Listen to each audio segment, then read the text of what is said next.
কাভি সাহেব করেন, কাভি সাহেবের মানেন কোনটা? কিচ্ছু মানেন না। কাভি সাহেবের যোগ্য উত্তরসূরি ডক্টর আসাদুল্লাহ আল গালেব। ডক্টর আসাদুল্লাহ আল গালেবের প্রসঙ্গে আব্দুর রাজ্জাক বিন ইউসুফ সাহেব বলেন যে রাত 2টা-3টার আগে কোনদিন ঘুমান না, এত বই পুস্তক উনি পড়েন যার সমান বই পুস্তকের লাইব্রেরি 10-20টা বড় আলেমকে একত্রিত করলেও হবে না। সেদিন বেশি দূরে নয় যেদিন সারা পৃথিবী বলতে বাধ্য হবে এই দেশে একমাত্র নীতিবান নেতা যার উপর দিয়ে দেশে কোন বলিষ্ঠ নেতৃত্ব নাই, তিনি হলেন ডক্টর আসাদুল্লাহ আল গালেব। সেদিন বেশি দূরে নয় যেদিন শুধু বাংলাদেশ কেন সারা পৃথিবী বলবে যে বাংলাদেশের বুকে একটি ইসলামী দল আছে যে কোনো দুর্নীতির সাথে, যে কোনো তোষামোদের সাথে, যে কোনো স্বার্থের সাথে, যে কোনো ভয় ভীতিতে ভয় না পেয়ে নীতির উপরে অটল থেকে টিকে থাকতে জানে, সেটা আহলে হাদিস আন্দোলন। সেদিন বেশি দূরে নয়, টিকে গেছেন ইনশাআল্লাহ। আল্লামা কাফি সাহেব 2 বার জেল খেটেছেন। ও সুযোগ সন্ধানী জমিয়তের ভাইয়েরা, আপনাদের দৃষ্টি আকর্ষণ করি, আপনারা তো এখন নাকি জায়গায় জায়গায় খুব হাতে তালি দেন, বকল বাজান। এখন হয়েছে, এখন গালেবের শাস্তি হইতেছে না, এখন বিপদ আপদ হইতেছে না। কোথাও কোথাও শুনি যে আমার বন্ধুরা নাকি আমাদের কর্মীদের বিরুদ্ধে কিছু কিছু লিস্ট থানায় জমা দেন। এত নিচে নামতে হয় ভাই? আমাদের এক ভাই কিন্তু আল্লামা কাফি সাহেব দেশ জাতির জন্য, ইসলামের জন্য 2 বার জেল খেটেছেন। কাফি সাহেব করেন, কাফি সাহেবের মানেন কোনটা? কিচ্ছু মানেন না। কাফি সাহেবের যোগ্য উত্তরসূরি ডক্টর আসাদুল্লাহ আল গালেব। ডক্টর আসাদুল্লাহ আল গালেবের মধ্যে 3টা জিনিসের সমন্বয় ঘটেছে। চরিত্র বোঝার চেষ্টা করুন। বহু গবেষণা কার্যক্রমের একটা সীমা আছে, হঠকারিতার একটা সীমা আছে, নাটকের একটা মাত্রা আছে ভাই। এতটা করতে হয়? আমরা কি ভাত খাই না? আমরা কি এদেশের নাগরিক না? আমরা কি কিছুই বুঝি না? এতটাই নিচে নামতে হবে একটা বিশ্ববিদ্যালয়ের প্রফেসরের জন্য?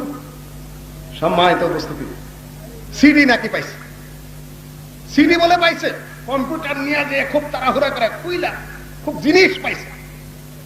সিডির মধ্যে বলে প্রশিক্ষণ আছে, আর ওই প্রশিক্ষণ তো আমাদের গঠনতন্ত্রের মধ্যে আছে। আমরা কি অস্ত্রের প্রশিক্ষণ দেই নাকি? আপনাদেরকে আমরা অস্ত্রের প্রশিক্ষণ দিয়েছি? হাত তুলেন।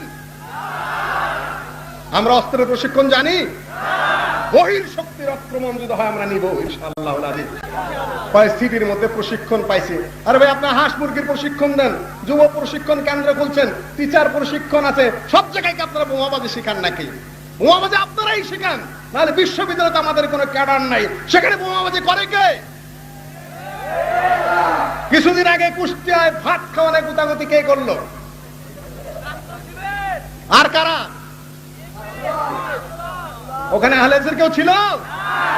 গুতাগুতি করেন আপনারা, মারামারি করেন আপনারা, হল দখল করেন আপনারা, খুন করেন আপনারা। এই যে রাজশাহীতে কয়েকদিনের টিচার মারা গেল, দায়ী কারা? ঘুরে আইসা আমাদের কান্দে চাপেন, তাই না? কেসটা ব্যথাই চোখ, তাই না? কয় জিনিস পাইছি, সিডি পাইছি। সিডির মধ্যে কি আছে দেখান, সাহস থাকলে। ওই ল্যাংটা ফকির দাঁড়াই আছে, সবাই তারে সুমা দেয় আর বাবা বাবা করে। বাবা বাবা করো কেন? কয় জন্মদিন জিনিস আছে, জিনিস আছে। আর এই যে জিনিসটা তো দেখাই যেতেছে, কাপড় চোপড় তার পরে নাই, সিডির মধ্যে জিনিস আছে। আপনি বৃহত্তর ঐক্য করতে চান, কনফেডারেশন করতে চান, কোরআন এবং সহিহ হাদিসের ভিত্তি করে আমরা বৃহত্তর ঐক্য করতে রাজি আছি।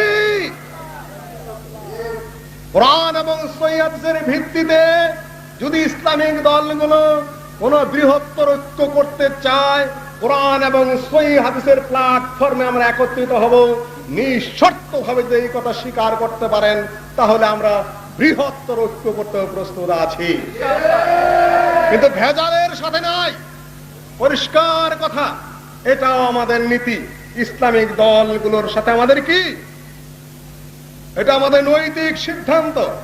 অন ইসলামিক সেকুলার দল যেগুলা, যারা মুসলিম অথচ ইসলামিক রাষ্ট্র প্রতিষ্ঠা করতে চায় না, যাদেরকে আমরা কাফের বা তাগুত বলতে পারি না, কিন্তু তারা ইসলামিক রাষ্ট্র বাস্তবায়ন করেন না, তাদেরকে আমরা মুসলিম মনে করি। তাদেরকে আমরা পূর্ণাঙ্গভাবে অন্তর থেকে সাপোর্ট দিতে পারি না, তারা আমাদের সাপোর্ট পাওয়ার উপযুক্ত নয়। কিন্তু তারপরেও ব্যক্তিগত পর্যায়ে যে এলাকায় যে ভালো মানুষ মনে করি, ধর্মের যিনি যত কাছে আমরা তার ততটা কাছে।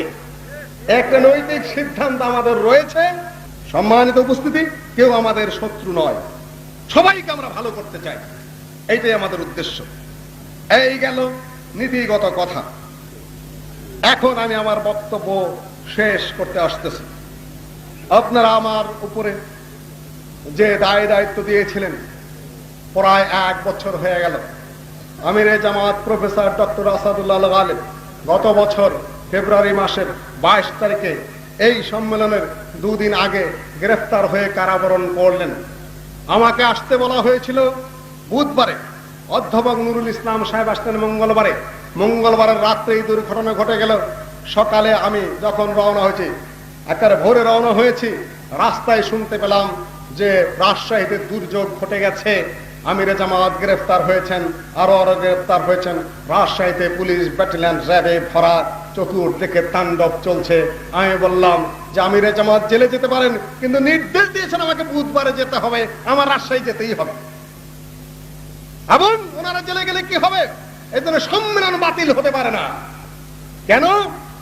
আল্লাহর নবী ওসামা বিন যায়েদকে জিহাদের ময়দানে পাঠিয়ে দিলেন, ওই পর্যন্ত যাও, যুদ্ধে চলে যাও। ওসামা বিন যায়েদকে সেনাপতি করে কিছু দূর যাওয়ার পরে আল্লাহর নবীর ইন্তেকাল হলো, বাহিনী ওখানে থেমে গেল। হযরত আবু বকর রাদিয়াল্লাহু তাআলা আনহু খলিফা হলেন। খলিফা হওয়ার পথে দেশে নানান বিশৃঙ্খলা। ওসামা বিন যায়েদ একজন দাসের পুত্র, মাত্র কয়েক বছরের তরুণ, টিনেজ, 19-18 বছরের তরুণ, যেটা কারোরই পছন্দ হয় নাই। এত বড় বড় সেনাপতি থাকতে ওসামা বিন যায়েদ একজন দাসের পুত্র, সে কি করে সেনাপতি হয়? আল্লাহর নবীর ইন্তেকালের পরে বড় বড় সাহাবীরা একত্রে বসে পরামর্শ করলেন যে এটা এখন আমরা আর যেতে দেব না, বাহিনী থামিয়ে দিলাম, যদি পাঠাই সিনিয়র কোন সাহাবীকে সেনাপতি করে পাঠাবো। হযরত ওমরও সেই পক্ষেই ছিলেন। এবং হযরত ওমর বললেন, আল্লাহর নবীর ইন্তেকাল হলো, একদল যাকাত অস্বীকার করছে, আরেক দল গন্ডগোল করছে, আরেক দল খেলাফত মানতেছে, বিদ্রোহ দাঙ্গা চারা দিয়ে উঠতেছে, আর অনেকেই ওসামার মতো দাস পুত্র এই ছেলের নেতৃত্ব মানতে প্রস্তুত না, আপনি এই বাহিনী থামিয়ে দেন।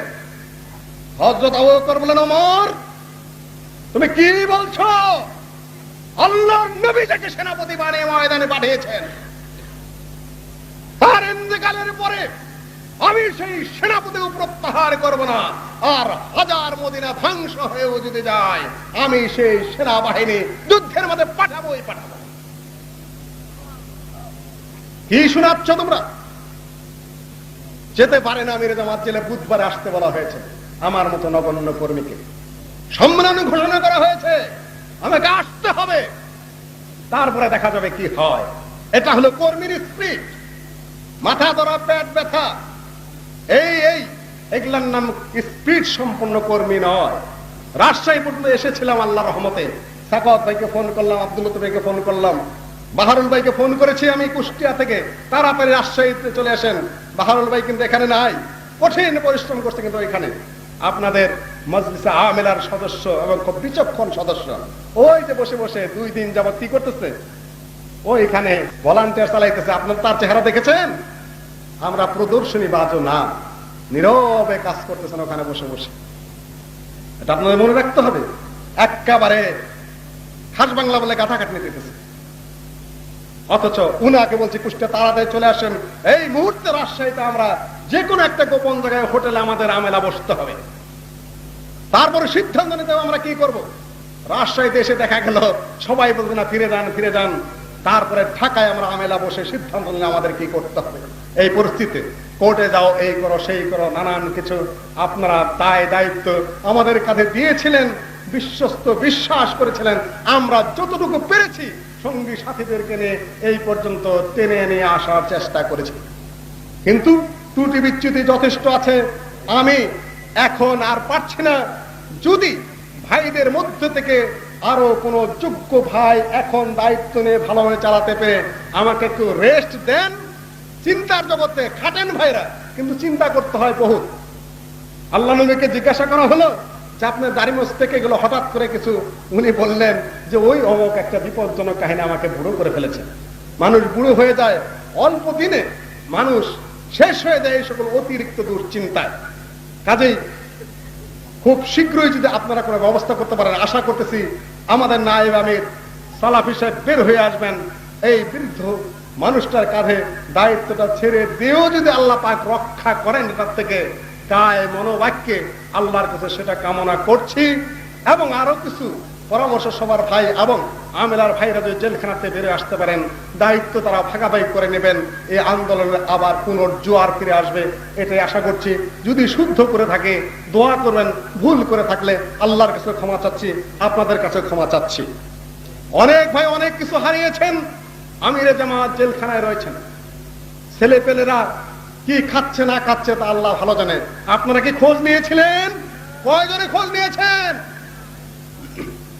আজকে যদি উনি পীর হইতেন তাহলে কি করতেন? খালি হাতে কেউ আসতেন? আল্লাহ নবী প্রসঙ্গে বলা হয়েছে আল্লাহ নবীর সাথে তোমরা যখন দেখা করতে যাও তখন খালি হাতে যেও না। আপনাদের নেতার সাথে যখন দেখা করতে এসেছেন এই বিপজ্জনক সময়ে, তার পরিবারের জন্য, তার সন্তান সন্ততিদের কথা চিন্তা করে আপনারা কে কি নিয়ে এসেছেন? আমরা পীর না, আমরা পীর না, আমরা উপঢৌকনখোর না, কিন্তু আপনাদের বিবেচনার মধ্যে একটু নাড়া দিলাম শুধুমাত্র। আজকে আব্দুস সামাদ সালামী সাহেব আপনাদেরকে বহু উপস্থিত করে দিয়েছেন, বন্দী অবস্থায় তার পরিবারের খোঁজ খবর কেউ নিয়েছিলেন? এসে নেন না, জিজ্ঞাসা করেছিলেন না? অধ্যাপক নুরুল ইসলাম আপনাদের সেক্রেটারি জেনারেল জেলখানায় গেলেন, খুবই নিরীহ দরিদ্র গো বেচারা ভদ্রলোক মানুষ, তার মতো সহজ সরল গো বেচারা ভদ্রলোক মানুষ আমি খুব কম দেখেছি, সত্যিকার কথা যেটা, খুবই সাদামাটা মানুষ। তার পরিবার কিভাবে চলছে খোঁজ নিয়েছেন? আজকে যে জিজ্ঞাসা করেছেন আজিজুল্লাহ যুব সংঘের সভাপতি, তার কি অবস্থা, তার পরিবারের কি অবস্থা খোঁজ নিয়েছেন আপনারা? আজকে শফিকুলের কি অবস্থা? তার মেয়ে সাজেদা আমাকে ফোন করে, চাচা বড় কষ্টে আছি, আব্বুর জামিন হবে লয়, জয়পুরহাটের বাসা। কি বলে? হ্যাঁ হয়ে যাবে, হয়ে যাবে, যথেষ্ট চেষ্টা করছে, কিন্তু আসলে কখন কি হবে তা আমরা তো জানি না। আজকে ট্রাইব্যুনালে পাঠিয়ে দেওয়া হয়েছে রাজশাহী। আমানুলের ছোট্ট ছেলেটাকে ধরা হয়েছে খামাখা, ট্রাইব্যুনালে নিয়ে আসা হয়েছে। আজকে আমিরে জামাতের ভাগনা আমাদের সদরুল আলম সাহেব চিটাগাঙ্গে, সেখানকার কমিশনার সাহেব বলেছেন, কি উনি ডিসি সাহেব তাই না, পুলিশ কমিশনার সাহেব, তিনি বলেছেন যে প্রথম সাক্ষাতেই বুঝতে পেরেছে সদরুল আলম সাহেব অত্যন্ত সৎ এবং সাধারণ মানুষ। আপনারা চিন্তা করবেন না, সততার জন্যই তিনি ইনশাআল্লাহ মুক্তি পেয়ে যাবেন। আজকে মোল্লা জাহাঙ্গীর আলম, যিনি আপনার মোল্লা আলমগীর, এই মাহফিলে তো তিনি ওয়াজ করতেন তাই না? তিনি আজকে নাই কেন? এই জন্য কি আপনাদের মনের মধ্যে একটু চারা দিয়েছে? দিছে? আজকে অন্যের কণ্ঠে আপনারা জাগরণে শুনছেন, শফিকুলের কণ্ঠস্বর নাই কেন? তার ছেলেটা যখন কালকে এখানে জাগরণে শোনালো, আপনাদের কি কিছু মনে পড়েছে? পড়েছে? আল্লাহ পাক এই জামাতকে উন্নত করতে চান। আর যেন কে কে আছে আমাদের? শফিউল্লাহ আছে নারায়ণগঞ্জ, ধরার পরে পরে ঊর্ধ্বতন কর্তৃপক্ষের সাথে যোগাযোগ করলাম, হ্যাঁ ছেড়ে দিচ্ছি ছেড়ে দিচ্ছি ছেড়ে দিচ্ছি ছেড়ে দিচ্ছি করতে করতে 1-2 মাস লাগায় দেয়, কোনো দোষ নাই, তারপর আটকে রাখতে হবে। তারপরে তাকে বেল হয়ে গেছে, ভাই তো বললেন যে বেল হয়ে গেছে না? বেল হয়ে গেছে। আর একটা করে মানুষ, নিরপরাধ মানুষ যাকে ছেড়ে দেয় সেটাকে ভাই করতেও কত আমলা, কত ফেরা, কত চামচা, কত দালাল ফালাল, কত কিছু করতে হয় রে ভাই, যার কোনো দোষ নাই, 1 সপ্তাহের মধ্যে ছুটে সেটার পিছনে ফালতু করতে কমপক্ষে 50,000 হয়। আর বড় বড় যেগুলা আমিরে জামাতের কেস এখন যে জায়গায় যায় ঠেকছে, এখন সুপ্রিম কোর্টে এইটা শুধুমাত্র পুনরায় ফাইল করতে গেলে 1 লক্ষ টাকা একদিনেই দরকার। আমাদের হাত শূন্য, 10টি মামলা কয়েকটি মাত্র ছাড়া হয়েছে। এতগুলা মামলা চালাইয়া এই 13-14টা পরিবার আমরা কি দেটা নেই। বাংলাদেশের জিনিসপত্রের যে দাম, উন্নয়নের জোয়ারের সময় যে দাম, একটা ছোট্ট ফ্যামিলি 10,000 টাকার কম চলে না, সেখানে 2-3 হাজার করে টাকাও আমরা পৌঁছাতে পারছি না। পরিস্থিতিতে এই জটিল, কিন্তু আল্লাহর হাজার শুকরিয়া, আল্লাহ নবী ইন্তেকালের সময় যখন খুঁড়ে খুঁড়ে মসজিদে আসলেন, বিদায় মুহূর্তে একেবারে খুবই বিমর্ষ অবস্থায় মসজিদের কাছে গেলেন। মসজিদে নববী চেয়ে দেখলেন লোকগুলা কি সুন্দর করে সালাত আদায় করছে। আল্লাহর নবী এমন একটা সন্তুষ্টির হাসি দিলেন, সাহাবী বলতেছেন তার আল্লাহর নবীর ইন্তেকালের বহু বছর পরে আল্লাহর নবীর সেই সুখের হাসিটা যেন আমার চোখে ভাসতেছে।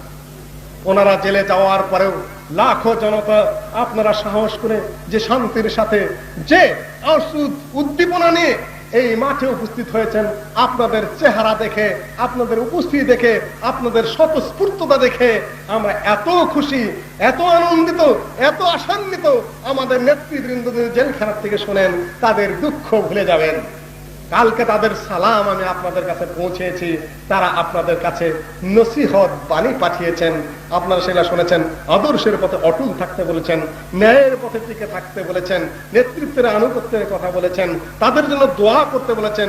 বিশেষ করে হাফিজুর ভাই যিনি অকালে প্রাণ হারালেন মিথ্যা মামলার পিছনে ঘুরে, তার জন্য আমির জামাত খাস করে দোয়া করতে বলেছেন। আপনারা তার জন্য দোয়া করবেন, আল্লাহ পাক তৌফিক দেন। আর এখন যেটা বলতে